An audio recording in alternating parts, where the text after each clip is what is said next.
England's struggles go beyond the pitch, and the bonus point debate returns this week. Much of the conversation in rugby circles revolves around two things: England's ongoing problems and the broader debate about bonus points in the Six Nations. For England, the uncomfortable reality is that the issues seem to lie less with the players on the field and more with the system guiding them from the touchline. That England's problems appear to start with the coaches, with England enduring a disappointing Six Nations campaign. It was always inevitable that head coach Steve Borthwick would come under heavy scrutiny. When a national side regresses as dramatically as England have in this tournament, attention naturally shifts toward the man in charge. However, the real question is not simply whether Borthwick deserves criticism, but how much responsibility he should shoulder. Is the problem tactical, philosophical, structural, or is it a mixture of all three? At first glance, it does not feel like a squad that has suddenly lost its ability. England possessed talented players across the park, yet those players are repeatedly struggling to express themselves. After the defeat in Rome, Maro Itoje summed up the situation in a way that seemed simple but carried deeper implications. "The coaches set us up. We have to take responsibility," Itoje said post-match. Given the physical toll of the game and the exhaustion visible on his face, it is unlikely that Itoje intended to deliver a subtle message. But even at face value, the comment reveals something important. Yes, the players accept responsibility for their execution, but the framework within which they operate comes from the coaching staff. And right now, that framework appears to be England's biggest weakness. That a team trapped in its own system-owned moment late in the match against Italy illustrated the problem perfectly. With 7 minutes remaining, England had possession in a promising attacking position just inside Italy's half. It was the sort of moment that calls for creativity, patience, and calculated risk. That a few phases could have built pressure. A clever attacking shape might have created space. England's talented backs might have had a chance to exploit gaps. Instead, the decision was predictable. Ben Spencer launched a high kick. The chase followed. There was an aerial contest. The ball became loose. Italy reacted faster, won the ball, and turned defense into attack. Another promising opportunity disappeared. It was a sequence that perfectly captured England's current approach: rigid, predictable, and overly cautious. Rather than building pressure through varied attack, England too often rely on safe patterns that rarely threaten elite opposition. This leads to a troubling question. How can an attack overseen by Lee Blackett, whose Bath-side have been among the Premiership's most creative teams, look so mechanical at international level? The talent clearly exists. The ideas should exist. But somewhere between planning and execution, the attacking spark has vanished. Frustration boiling over within the team. Another worrying aspect of England's performance in Rome was the visible frustration among players. Shortly after, England were awarded a penalty in the 53rd minute, a moment that should have allowed them to extend their lead comfortably. Ellis Genge and Sam Underhill were seen in a heated exchange. Genge appeared particularly animated, voicing clear frustration about something within the team's approach or decision-making. 3 minutes later, Underhill produced a dangerously high tackle and was fortunate to avoid a red card. Perhaps the timing was coincidence. Perhaps not. Either way, it reflected a team that looked increasingly tense and unsettled. 7 minutes later, Itoje compounded the situation when he received a yellow card for a blatant infringement.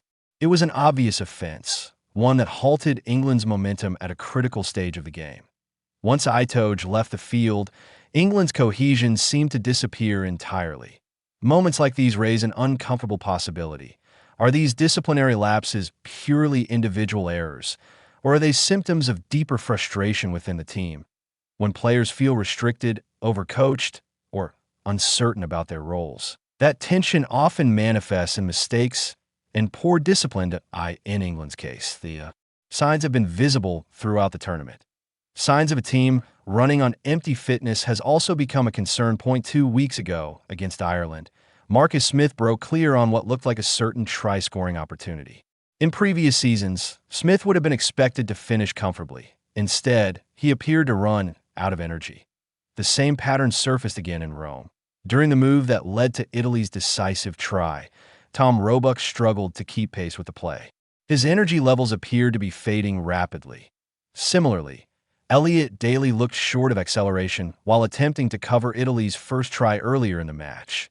These were not isolated incidents. Several England players seemed to be operating with depleted energy levels. Taken together, the picture that emerges is troubling. This looks like a squad with plenty of ability but limited freedom. A team drilled so heavily into rigid structures that players struggle to adapt when situations change. A group pushed to such intense preparation that their energy levels are compromised when the pressure rises. When that happens, frustration follows.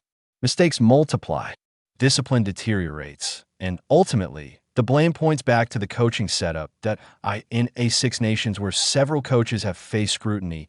The spotlight now shines brightest on Borthwick. The bonus point debate resurfaces while England's struggles dominate headlines. The weekend also reignited another long-standing debate within the Six Nations. The role of bonus points. It has now been 10 years since the tournament introduced the bonus point system. In theory, the system encourages attacking. Rugby. Teams earn a bonus point for scoring 4 tries in a match and another for losing by 7 points or fewer. However, in practice, bonus points have rarely influenced the final standings. In fact, since their introduction, they have only directly altered the championship table once. That came in 2021 when France finished above both Ireland and Scotland due to bonus points, despite otherwise finishing 4th. This raises a fundamental question. If the system rarely changes outcomes, is it really working as intended? Scotland's missed opportunity. The latest example came this weekend. Scotland secured an impressive victory, and head coach Gregor Townsend can rightly celebrate the result. However, the match also contained a scenario that highlighted the flaws of the current system. Had Scotland prevented their opponents from scoring a 4th try, they would now sit ahead of Fabien Galthiès's France in the standings. That would have placed Scotland in a powerful position heading into the final round, knowing that a bonus point victory could guarantee the championship. Instead, the situation is far more complicated. Scotland now require a bonus point win and must also hope that England produce a defensive masterclass in Paris. Meanwhile, France's equation is much simpler. If they secure a 4-try victory, they are likely to win the championship, assuming Scotland do not surpass them through an extraordinary points difference swing. Ireland remain in the conversation as well, though their path is more straightforward. They must win their match and hope results elsewhere fall in their favor to a better bonus point system. The issue may lie in the type of bonus system used. Currently, the Six Nations, along with competitions like the Premiership and the United Rugby Championship, still uses the traditional 4-try bonus point. However, several other competitions have moved to a different approach. In Top 14 and Super Rugby, teams earn a bonus point by scoring 3 more tries than their opponent, rather than simply reaching 4. This system arguably produces more meaningful incentives. Scotland's defense would then have had a genuine incentive to fight desperately to prevent that try. Alternatively, imagine a scenario where Scotland themselves needed 1 more try to reclaim their bonus point. Suddenly, those final minutes become dramatic, meaningful, and fiercely contested. Even Ireland's recent match would have produced a different outcome in the standings. In other words, the alternative system would have ensured that matches remained competitive until the final whistle. Would it actually change anything?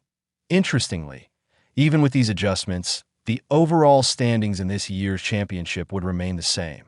France would still lead with 15 points, followed by Scotland on 13 and Ireland on 12. However, the difference lies in how those points are earned.